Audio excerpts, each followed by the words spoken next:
Hello साथीहरू, आज हामी बिहान 4 बजे उठेर रेडी भएर आग्राको लागि अहिले 5 बज्यो करेक्ट प्रस्थान गर्दैछौँ। अहिले चाहिँ हामी गाडी कुरिरहेछौँ। हाम्रो 2 मिनट देखाइराखेको छ, 2 मिनटमा आउँछ हाम्रो गाडी। आज हामी आग्रा चाहिँ निजामुद्दिन स्टेसनदेखि निस्किन लागेको छौँ। 6 बजे हाम्रो ट्रेनको टाइमिङ छ। अब हामी ट्रेन स्टेसनमा गएर भेट्छौँ साथीहरू। ब्याङ हेलो साथीहरू, हामीहरू ट्रेन स्टेसन पुगेर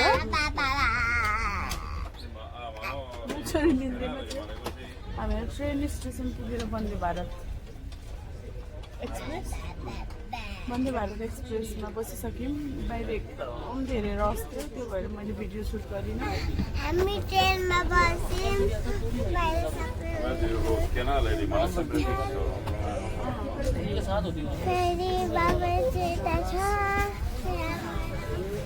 हामीहरू कतिवटा स्टेसन क्रस भयौँ। अब हाम्रो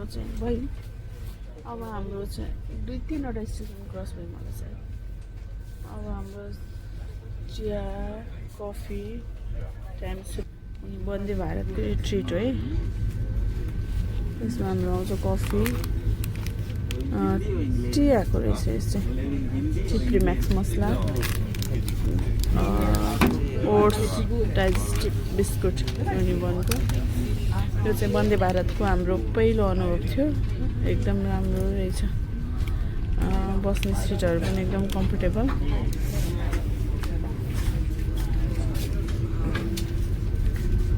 सर्भिस हुँदैछ।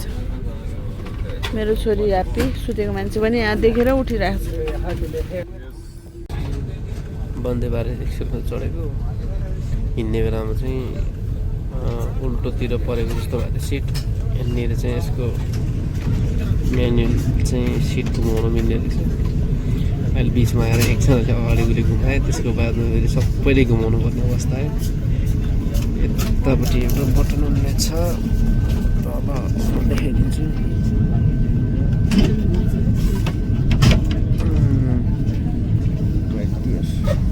यो वाला बटन, यो पुस गऱ्यो भने लक हुँदैछ। अनि फेरि यो पुरा टर्न भएर उल्टोमुखी हुँदैछ।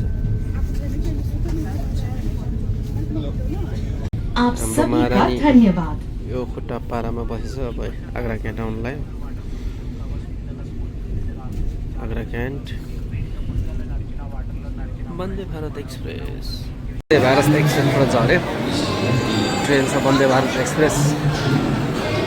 छोरी र आमा छोरीको लागि बडा बार्गेनिङ गरेर यहाँनिर अलिकसम्म भयो।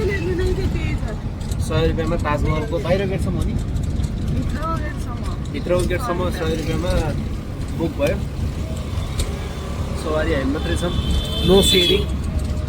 अब कति बेला पुगिन्छ ताजमहल गर्ने? 10 किलोमिटर छ अरे यहाँदेखि। Okay by. आग्राको वेस्ट गेटबाट हिँड्यौँ हामी। यहाँ मेन गेटतिर जान लागेको 500 मिटर छ। अब मौसम पनि यस्तै छ, पुरा धुन छ, रमाइलो छ। हिँड्दैछौँ। यो मान्छेलाई अघि एउटा जुस किनेको, हातबाट बाँदरले खोसेर खाइदियो, एकदम डरेको थियो।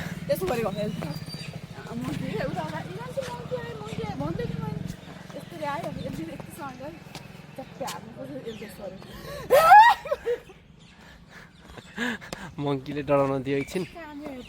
अब हामी जाँदैछौँ आग्रामा। यो छ बाटो आग्राको। अगाडि गएर क्लक रुम पनि अगाडि छ भन्दै थियो। अब झोलाहरू राखेर फेरि जानु छ। यहाँ बुढीहरू मजा आउँछ। अब लकर रुममा झोला राख्यो। छोरीले नास्ता पनि खायो। यता देख बल्छी, छोरीले नास्ताहरू खायो।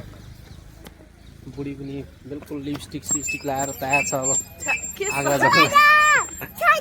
We are now ready to go Agra Taj Mahal.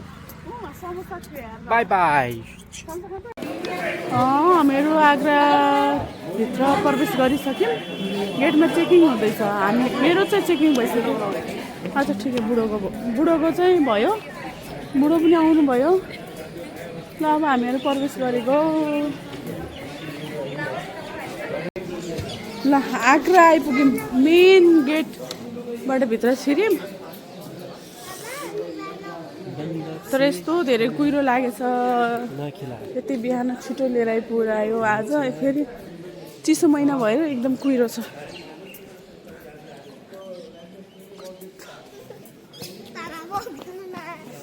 हिँड्नुपर्छ त अहिले त ताजमहल हो त।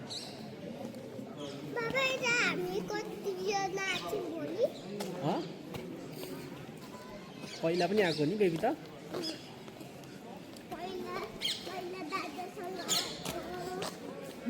कस्तो लागिरहेछ त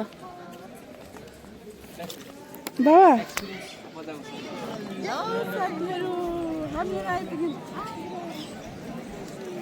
अरू हामीसँगै रमाउनु छ। अब यति धेरै क्राउड छ, हेर्नुहोस् त यहाँ क्राउडै क्राउड। अब यो चाहिँ आग्राको इन्ट्री गेट हो। यहाँबाट अब भित्र जाने हो। एकदम घुइँचो रहेछ। भित्र गएर मोबाइल चलाउनु दिँदैन थाहा छ नि त। फोटो चाहिँ दबाएर खिचिन्छ आज। यो चाहिँ एक्जिट पोइन्ट रहेछ। Okay, see you soon, bye. हामी ताजमहलको बाहिर आइपुग्यौँ मेन गेटमा। तर दुःखको कुरा ताजमहलको नाम निशान छैन। यहाँनिर ताजमहल बिल्कुल देखिँदैन। यो मान्छे सो एक्साइटेड। ताजमहल केही देखेको छैन। ताजमहल हेर्न त आइयो। ताजमहलको चाहिँ बल्ल शुभारम्भ हुँदैछ। बल्ल ताजमहल अलिअलि देखिएछ धुनबाट हटेर। अब कतिखेर हट्ने हो, कतिखेर राम्रोसँग देख्ने हो थाहा छैन।